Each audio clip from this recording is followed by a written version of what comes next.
Hi weavers, welcome back to my channel. Please నా ఛానల్ని ఎవరైనా సబ్స్క్రైబ్ చేసుకోకపోతే సబ్స్క్రైబ్ చేసుకోండి, బెల్ బటన్ని ప్రెస్ చేయండి, లైక్ షేర్ కామెంట్ చేయండి. లైక్ చేయడం మాత్రం మర్చిపోకండి. ప్రతి వీడియోలో చెప్తూనే ఉన్నాను కదా, మీరు లైక్ చేయడం వల్ల నచ్చి మరికొందరికి రీచ్ అవుతుందండి. ఈరోజు నేను ఆలూ ప్యాటీస్ చేయబోతున్నానండి. ఇది చాలా క్రిస్పీగా ఉంటాయి, టేస్టీగా కూడా ఉంటాయండి. ఇంక ఇప్పుడైతే మనం ప్రాసెస్లోకి అయితే వెళ్ళిపోదామండి.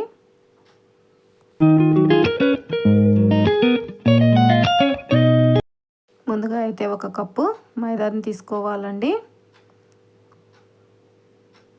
ఒక కప్పు మైదా తీసేసుకొని ఇందులో రుచికి సరిపడా సాల్ట్ వేసేసి, ఇప్పుడు ఇందులో కొంచెం నెయ్యి వేసేసి ఇంక వీటన్నిటిని బాగా కలిపేసుకోవాలండి. బాగా కలిపేసుకొని మన చపాతీ డోలాగా ప్రిపేర్ చేసుకోవాలండి. ఈ విధంగా వచ్చిన తర్వాత చపాతీ డోలాగా చేసుకొని పక్కకు పెట్టేసుకోవాలి. ఇంక ఇప్పుడు వేరే కడాయి తీసుకొని స్టవ్ పైన కడాయి పెట్టేసుకొని ఒక 2 స్పూన్స్ ఆయిల్ అయితే వేసేసి, ఇందులో 1/2 టీ స్పూన్ జీలకర్ర, పచ్చిమిర్చి, ఉల్లిపాయ, కరివేపాకు అన్నీ వేసేసి బాగా ఫ్రై చేసుకోవాలండి. కొంచెం పసుపు కూడా నూనెలో ఫ్రై అవ్వాలండి. ఇంక ఇప్పుడు ఇందులో గరం మసాలా, కారం వేసేసి, ఇప్పుడు ఇందులో ఆలూని ఉడికించి ముందే పెట్టుకున్నానండి నేనైతే పక్కకి. ఇంక ఇప్పుడు ఆలూని కూడా వేసేసుకొని బాగా ఈ మసాలాలన్నీ పట్టేంత వరకు ఫ్రై చేసుకొని ఫైనల్గా కొత్తిమీర అయితే వేసేసుకొని ఉప్పు, కొత్తిమీర వేసేసి చల్లారేంత వరకు పక్కన పెట్టుకోవాలండి. ఇంక ఇప్పుడు నేనైతే మైదా కొన్ని వాటర్ వేసేసి బ్యాటర్ అయితే ప్రిపేర్ చేసుకోవాలండి.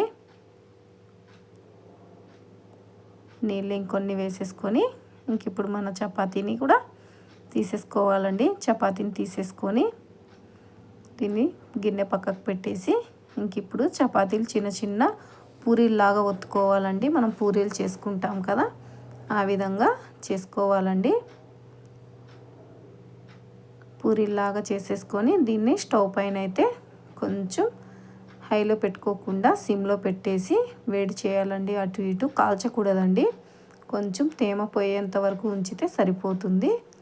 రెండు వైపులా ఈ విధంగానే కాల్చేసుకోవాలండి. రెండు వైపులా ఈ విధంగానే కాల్చేసుకొని ఇప్పుడు తీసేసుకొని, ఇప్పుడు మనకి సమోసా షీట్స్ ఉంటాయి కదండి, అవి ఆ విధంగా కట్ చేసుకోవాలండి. మీకు ఏ షేప్లో కావాలంటే ఆ షేప్లో కట్ చేసుకోండి. నేనైతే పొడవుగా కట్ చేసుకుంటున్నానండి. ఇవి చాలా టేస్టీగా క్రిస్పీగా కూడా వస్తాయండి. ఈ విధంగా చేస్తే మనం బయట కొన్నట్టే వస్తాయండి. ఇంకా నేనైతే సమోసా షీట్ తీసేసుకొని మైదా ఒక కింద అప్లై చేయాలండి. కొంచెం పైన మళ్ళీ కొంచెం బ్యాటర్ పెట్టేసి ఇంకొక సమోసా షీట్ ఉంటుంది కదండి, ఇంకా నేనైతే 2 రోటీసే వచ్చాయండి. అందుకే నాకు ఒక దాంట్లో 2 పీసెస్, ఒక దాంట్లో 2 పీసెస్ కదండి, అందుకే నాకు 2 పీసెసే వచ్చాయండి. ఎక్కువ చేసుకునే వాళ్ళైతే ఎక్కువ క్వాంటిటీలు చేసుకోండి, చాలా టేస్టీగా కూడా ఉంటాయండి. ఇవి చూపించిన విధంగా ఈ విధంగా అయితే కోట్ చేసుకోవాలండి. మళ్ళీ మైదా పెట్టేసి కోట్ చేసేసుకోవాలండి.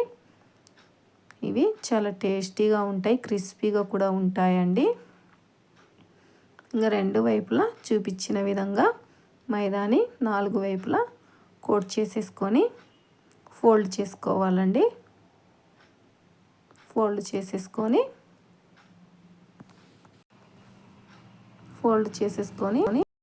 పిల్లలకి స్కూల్ నుంచి రాగానే ఈ విధంగా పెట్టేసామంటే హ్యాపీగా తినేసి ఆడుకుంటారండి. మనం బయట కొనాలంటే కూడా ఇప్పుడు సెల్లులలో, ఇన్స్టాగ్రామ్లో వీటిల్లో ఏమేమి కలుపుతున్నారో కూడా తెలుస్తలేదండి. ఇంకా ఈ విధంగా పిల్లలు స్కూల్ నుంచి రాగానే మనం ఇంట్లోనే చేసి పెట్టేసామంటే పిల్లలు కూడా హ్యాపీగా తినేస్తారు. మనకు కూడా ఏ భయం అనేది ఉండదండి. ఇంకా ఆయిల్ అయితే హీట్ అయిపోయిందండి. ఇంకా ఆయిల్లో అయితే వేసేసుకొని కాల్చుకోవడమేనండి. గోల్డెన్ బ్రౌనిష్ కలర్ వచ్చేంత వరకు ఫ్రై చేసుకోవాలండి. ఇవి తొందరగా కుక్ అవుతాయండి, ఎందుకంటే మనం చపాతీని కాల్చాం కాబట్టి చాలా తొందరగా కుక్ అవుతాయి. చూడండి, కలర్ కూడా తొందరగా వచ్చేసాయి కదండి. మనకి చాలా సూపర్గా కూడా ఉంటుందండి ఆలు ప్యాటీస్ అనేది. మీరు కూడా ఇంట్లో ట్రై చేయండి అప్పుడప్పుడు. ఇవి గోల్డెన్ బ్రౌనిష్ కలర్ వచ్చేంత వరకు కుక్ చేసుకొని తీసేసుకోవడమేనండి రెండు వైపులా. ఇంక ఇప్పుడైతే తీసేసుకుంటున్నానండి నేను. ఇంకా మా పిల్లలు స్కూల్ నుంచి రాగానే అయితే నేను చేసి ఇచ్చేసానండి. ఇంకా తినేసి మస్జిద్కి అయితే వెళ్ళిపోయారండి. ఇంకా ఎంతో టేస్టీగా ఉండే మన ఆలు ప్యాటీస్ అనేవి రెడీ అయిపోయాయండి. మీకైతే ఒకటి కట్ చేసి చూపిస్తానండి. ఎంత లోపల స్టఫ్ ఉందో, ఎంత క్రిస్పీగా కూడా ఉందో చూడండి. ఇంకొకటైతే తుంచి చూపిస్తాను ఇప్పుడైతే. ఇంకా కట్ చేస్తానండి నేనైతే. నాకైతే తుంచాలంటే మళ్ళీ మొత్తం పొరలు పోతాయని తుంచబుద్ధి అవ్వట్లేదండి. ఒక చాకు సహాయంతో కట్ చేస్తానండి నేనైతే. చూడండి ఎంత క్రిస్పీగా ఉందో కట్ చేస్తుంటేనే. మీరు కూడా వీడియో నచ్చినట్టయితే లైక్ చేయండి, కామెంట్ చేయండి.